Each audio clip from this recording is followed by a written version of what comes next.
Hi guys, welcome to another episode of The Vault, brought to you by SGIO. Today we go back to midway through 2013 where we versed the Saints, who at that stage of the year had won only 2 games, and we were looking for a spot in the 8.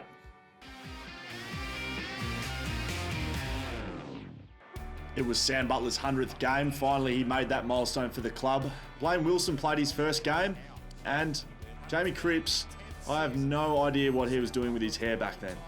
Stephen Milne had one of his best games of the year and tore our defence an absolute new one. Milne's on, the Saints are on. The usual travel bug hit and we copped the first 4 goals of the game against, but it took veteran Andrew Embley to step up to steady the ship for the boys. All the way home, Andrew Embley. We've become accustomed to this sort of work from Nick Nat, but a great contested mark in the pocket, finished by a terrific goal.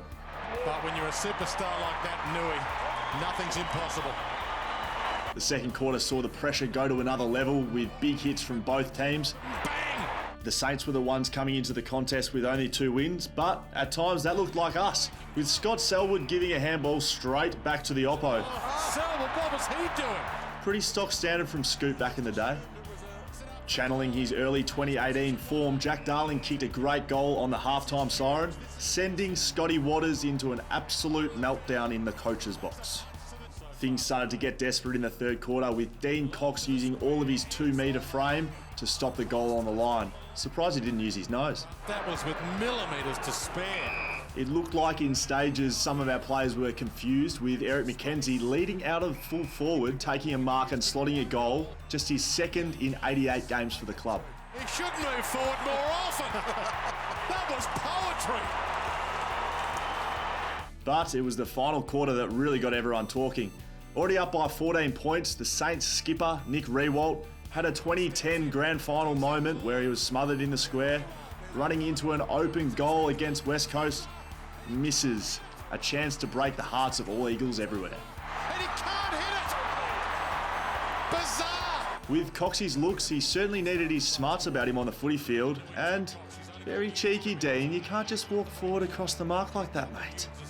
Nick Natanui was channeling his inner Dustin Martin with a great fend-off, shortly followed by a Matt Brutus goal. For the first time today, the West Coast Eagles lead. We hit the lead, and now's the time to show great defence. Apparently not, as we leave Stephen Milne out the back to do what he likes with no defenders on him. He's got 5! Yet another senior Saint having a chance to close out the game. This time, Lee Montagna misses an easy goal. He had 2 teammates in the square. Leaving the door wide open for an unlikely source to win the game for the Eagles. Straight down the middle to Natanui territory. He's got 4 to beat as always. The flick on works. Outside of the boot riser. This will tumble. Mackenzie pumping hard. Meister falls. This is for the lead. He's Mackenzie. Open goal. This is crazy good.